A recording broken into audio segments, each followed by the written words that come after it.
সকল তৌহিদি জনতাকে নিয়ে ইসলামী ছাত্র শিবির সারা বাংলায় দুর্বার আন্দোলন করে তুলবে।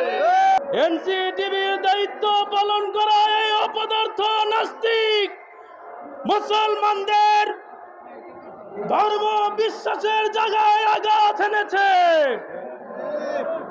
এই নাস্তিক রাখাল রাম আল্লাহ এবং রাসূল সাল্লাল্লাহু আলাইহি সাল্লামকে নিয়ে কটূক্তি করার দুঃসাহস দেখিয়েছে।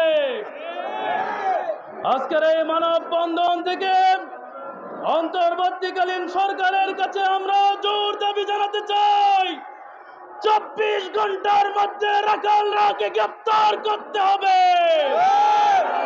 নতুবা বাংলাদেশের সকল তৌহিদি জনতাকে নিয়ে ইসলামী ছাত্র শিবির সারা বাংলায় দুর্বার আন্দোলন করে তুলবে।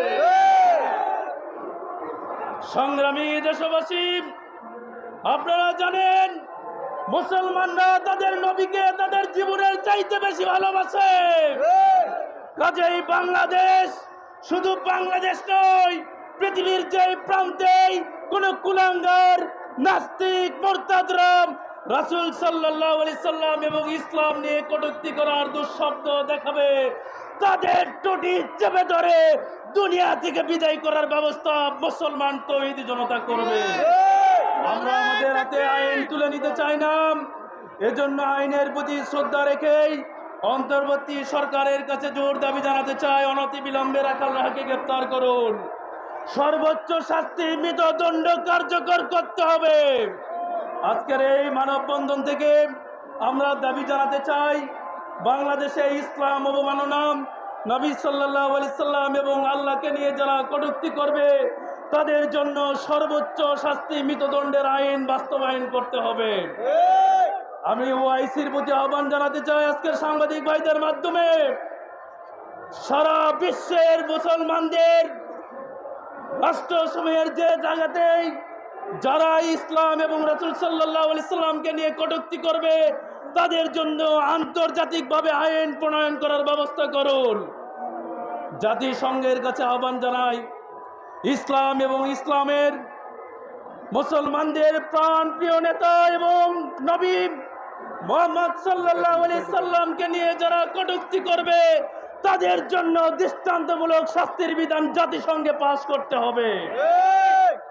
আমরা আরেকজন কুলাঙ্গারের ধৃষ্টতা দেখেছি, যাদেরকে বিগত 15.5 বছর অন্যায়ভাবে গ্রেফতার করে গুম করে রাখা হয়েছিল, তাদের স্ত্রী এবং বোনদেরকে বিভিন্ন রকম প্রলোভন দেখিয়ে অন্যায়ভাবে ফুসলিয়ে যারা ধর্ষণের মতো ন্যাক্কারজনক ইতিহাস রচনা করেছে তাদের একজন হলো কুলাঙ্গার রাব কর্মকর্তা আলেপ। আমরা এই মানববন্ধন থেকে জোর দাবি জানাতে চাই, ট্রাইব্যুনালের মাধ্যমে তার বিচার কার্যকর অতি দ্রুত করতে হবে। খুব দ্রুত সময়ের মধ্যে বাংলাদেশের প্রচলিত আইনের সর্বোচ্চ শাস্তি মৃত্যুদণ্ড কার্যকর করতে হবে, যাতে করে ধর্ষণের মতো ন্যাক্কারজনক কাজ করার দুঃসাহস পর্যন্ত আর বাংলাদেশের কোনো প্রশাসনিক কর্মকর্তা, কোন সাধারণ নাগরিক, কোন রাজনৈতিক কর্মকর্তা দেখানোর দুঃসাধ্য না দেখায়। সংগ্রামী প্রিয় দেশবাসী, সাংবাদিক বন্ধুগণ, আজকের এই মানববন্ধন থেকে ইসলামী ছাত্র শিবিরের আহ্বান পুরো দেশবাসীর কাছে আপনাদের মাধ্যমে পৌঁছে যাবে। এজন্য সকলের কাছে আমাদের উদাত্ত আহ্বান থাকবে, মুসলমানদের ঈমান তাজিব তামাদ্দুন রক্ষা করার জন্য রাসূল সাল্লাল্লাহু আলাইহি সাল্লামের ভালোবাসার হৃদয়ে জাগ্রত রেখে রাসূল সাল্লাল্লাহু আলাইহি সাল্লাম এবং ইসলামের কটূক্তিকারীদের বিরুদ্ধে সকলকে রুখে দাঁড়ানোর জন্য রাজপথে নেমে এসে দাবি জানানোর জন্য আহ্বান জানাচ্ছি। আসুন আমরা সকলে একসঙ্গে সম্মিলিত কণ্ঠে এই বাংলাদেশে দুর্বার আন্দোলনের মাধ্যমে রাষ্ট্রীয়ভাবে আইন প্রণয়নে বাধ্য করি, যাতে বাংলাদেশে কেউ ইসলাম এবং রাসূল সাল্লাল্লাহু আলাইহি সাল্লামকে নিয়ে কটূক্তি দেখানোর আর কখনো কোনোদিন দুঃসাহস করতে না পারে।